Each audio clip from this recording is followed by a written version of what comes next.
Watch your parents have sex every day for the rest of your life. क्या हो गया रणवीर भाई को? और- अपने अपने पकड़ लीजिए तुरंत। Or would you join in once and stop it forever? जय श्री राम। अनंता तुरुक चैनल में आपका स्वागत है। आज हम ये जो वीडियो बनाने जा रहे हैं तो वो यूट्यूबर एक रणबीर अलावादिया के बारे में बात करने जा रहे हैं। पर्टिकुलरली जो उनके लिए कंट्रोवर्सी हो रही है, जो उन्होंने बोला उसके बारे में आज हर न्यूज चैनल बता रहा है। तो वो सही है कि गलत है? देखिए, हम जब यूट्यूब चैनल बनाते हैं तो हर एक यूट्यूबर का काम होता है कि अच्छी बात को फैलाना। हम जब स्पिरिचुअल चैनल, हमारी चैनल पे भी आप स्पिरिचुअल बातें सुनते हैं तो हम हर चीज को सोच समझ के बोलते हैं। किसी भी चीज को हम ठेस पहुंचे किसी भी इंसान को या किसी भी धर्म को हम नहीं कर सकते। तो आज जब हम बोलते हैं कि हम अपने माँ बाप को भगवान की जगह पे मानते हैं, उनकी रिस्पेक्ट करते हैं, तो क्या रणबीर जी अपने घर में अपने मम्मी पापा से या अपने बच्चों के सामने ऐसी बात करेंगे? जो सोशल मीडिया प्लेटफॉर्म पे जो वर्डिंग बोले हैं, वो वर्डिंग बोलने से ज्यादा सुनने में भी हमें जब प्रॉब्लम है। वो बोलते हैं उनके पॉडकास्ट में, जब उनका पॉडकास्ट रिलीज होता है तभी उनके एक पॉडकास्ट में मैंने सुना था, क्योंकि मैं उनकी बहुत बड़ी फॉलोअर हूँ। तब एक आए थे बहुत बड़े ज्योतिष, उन्होंने बोला था भाई ये तो आधा घंटा सोचने में लेते हैं, जब वो पूछते हैं तो बहुत सोच समझ के क्वेश्चंस को पूछते हैं।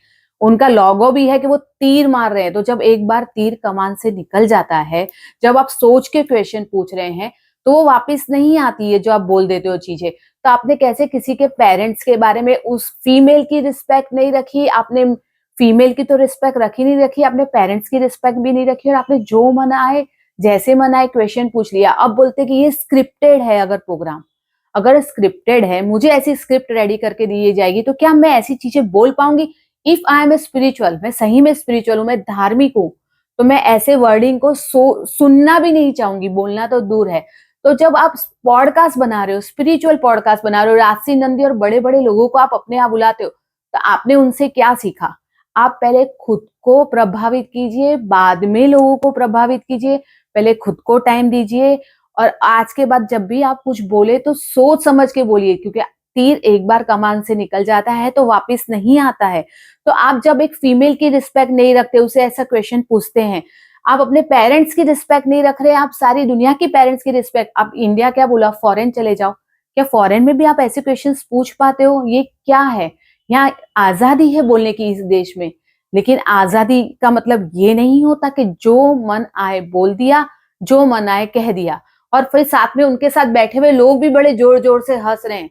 ये सब हमारा यूथ है आज के टाइम पे, हमारा यूथ ये हमारे देश में फैला रहा है।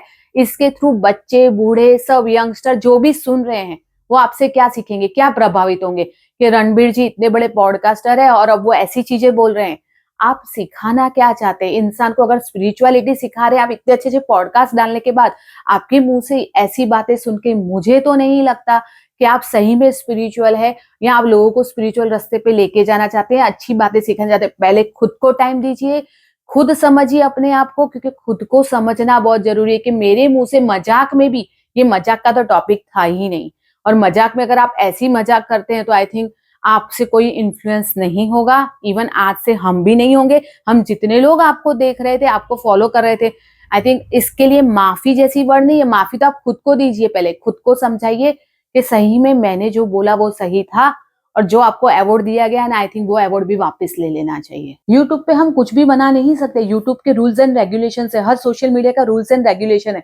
लेकिन आजकल तो वो भी नहीं रहा है। आप बोलते हो इसे एडिटिंग करके निकाल दीजिए, वो तो हमें भी एडिटिंग आ रहा है, लेकिन आप खुद पे ध्यान दीजिए कि जो वर्डिंग आपने यूज की है, जो सोच आपने बताई है, एक फीमेल से आप ऐसा क्वेश्चन पूछ सकते हो, अपने पेरेंट्स के बेडरूम के बारे में आप बात कर रहे हैं, तो आपसे ज्यादा घटिया सोच नहीं है। क्योंकि कोई भी चीज की एक लिमिटेशन होती है बोलने की। आपने जो बोला वो तो मेरी नजर में 100% गलत है। हम कितने भी आपसे इंस्पायर थे, लेकिन आज से आपकी जो इमेज होगी, आप सॉरी बोलने से वो नहीं होगा। आपको खुद पे फोकस करना होगा। खुद से सोचिए, अपने यूट्यूब चैनल पे नेक्स्ट टाइम आप किसी को बुलाएंगे ना, तो आप उससे कुछ सीखिए। सिर्फ साधना करने से नहीं होता है, साधना के साथ साथ एक अच्छा इंसान बनना भी बहुत जरूरी है। आपका यूट्यूब चैनल देखे तो हम तो बहुत इंस्पायर हो गए थे, आपके फॉलोअर भी थे, लेकिन जब आज आपकी स्पीच सुनी तो मुझे तो आप में कोई स्पिरिचुअलिटी फील नहीं होती।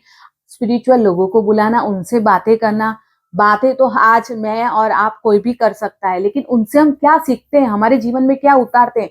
तो आपने ये उतारा है कि सामने वाली फीमेल को आप ऐसे क्वेश्चंस पूछ रहे हैं, उनके मम्मी पापा के जो भी रिलेशन के बारे में आप जैसे ओपन क्वेश्चंस पूछ रहे हैं, ये तो बिल्कुल ही स्पिरिचुअलिटी की तरफ आप है ही नहीं। स्पिरिचुअलिटी का मतलब ये नहीं होता। स्पिरिचुअलिटी खुद में बदलाव लाना होता है। सिर्फ आप बोले कि मैं स्पिरिचुअल हूँ, मैं ये कर रहा हूँ, मैं वो कर रहा हूँ। स्पिरिचुअल अच्छे लोगों से 4 बातें सुन के हमारे जीवन में उस अच्छी बातों को उतारना होता है। हमारे वर्डिंग का इम्पोर्टेंस बहुत है। इसलिए बोला जाता है कि जो चीज हम तलवार से नहीं काट सकते वो हम जुबान से काट सकते हैं। तो आपने तो आज अपनी जुबान का बहुत बड़ा मिसयूज किया है। इस तरह से बोल के आप सॉरी बोलेंगे तो वो तो गलत ही है। आपने तो हम सबका ही अपमान कर दिया जो आपके फॉलोअर थे। आपको अपने आप पे पूरा फोकस कीजिए। सही में आप स्पिरिचुअल बनिए, आप में बदलाव लाइए, फिर आप अपने यूट्यूब चैनल पे अच्छे लोगों को बुलाइएगा। जय श्री राम।